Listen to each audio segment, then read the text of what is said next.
Et pour y revenir, nous sommes avec Moustapha Tossa, éditorialiste et analyste politique. Il est en direct de Paris avec nous. Moustapha Tossa, bonsoir et merci d'avoir accepté notre invitation.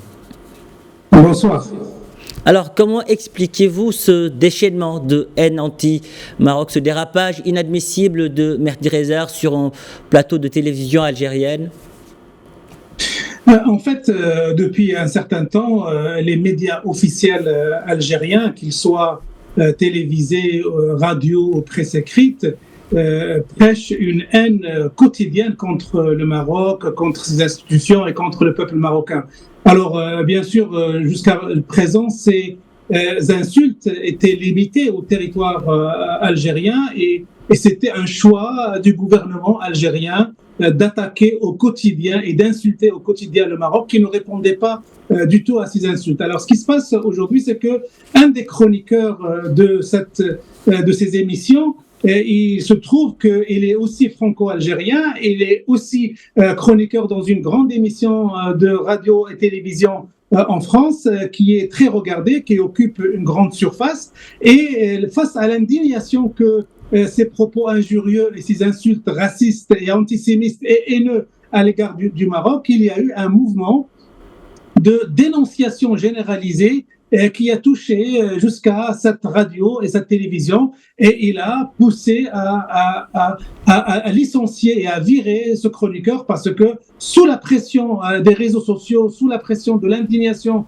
marocaine et française, ce chroniqueur a été viré. Donc la nouveauté aujourd'hui, c'est que cette attitude haineuse à l'égard du Maroc, au lieu de rester cantonnée au régime algérien et de faire partie un petit peu de son ADN, elle commence un peu à sortir de l'Algérie pour atteindre les médias français, d'où ce réveil, d'où cette attitude très courageuse des Marocains et des Français au sein des réseaux sociaux qui ont poussé à cette décision de virer ce chroniqueur et d'arrêter sa collaboration avec ce média français.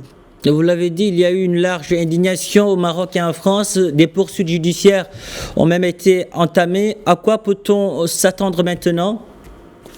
Oui, alors on s'attend déjà, il y a eu une décision qui a été prise très très rapidement, celle de virer ce chroniqueur, de le licencier de manière sèche. Et d'ailleurs, vous avez diffusé la pastille où la radio annonce ce licenciement. Il va y avoir des plaintes qui vont être déposées pour insulte raciale, pour insulte à la haine, pour incitation à la haine et pour antisémitisme qui vont être déposées contre lui, contre ce chroniqueur dans les tribunaux français. Et vous savez que ce genre de position, non seulement ils sont condamnables politiquement et médiatiquement, mais ils sont aussi condamnables sur le plan pénal. Et donc les juridictions françaises ont de fortes chances de prononcer une condamnation judiciaire à l'égard de ce chroniqueur. Et puis il y a aussi un mouvement qui est en train de se développer dans les réseaux sociaux et qui veut aller au-delà, à savoir punir ce chroniqueur en le frappant au portefeuille.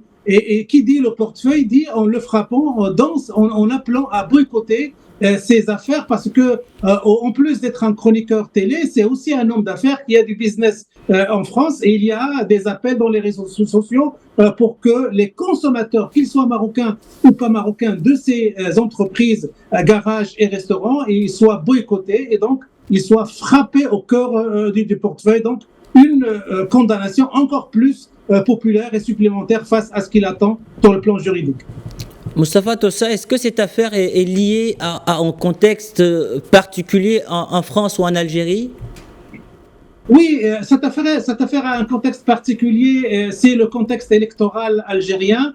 Vous savez que les Algériens s'apprêtent à organiser des élections présidentielles le 7 septembre. Abdelmajid Tebboune est seul face dans cette course électorale, et donc il veut animer cette campagne électorale. Alors il a trouvé d'autres carburants pour animer cette campagne électorale que la haine contre le Maroc et la haine contre la France. Et ce personnage-là, en plus d'être un chroniqueur, en plus d'être un homme d'affaires, c'est aussi un des représentants de la campagne électorale d'Abdelmajid Tebboune en France. Donc voilà, le contexte, il est là, c'est de cibler le Maroc parce qu'on estime que le Maroc est un sujet qui peut être porteur sur le plan électoral, mobilisateur sur le plan électoral, notamment algérien. Donc c'est ce contexte-là électoral qui explique cela. Il y a aussi une autre raison qui explique cette montée de la haine algérienne contre le Maroc, ce sont les performances que réalise le Royaume sur le plan diplomatique, sur le plan économique, sur le plan des infrastructures, sur le plan sportif, sur le plan de la politique en général.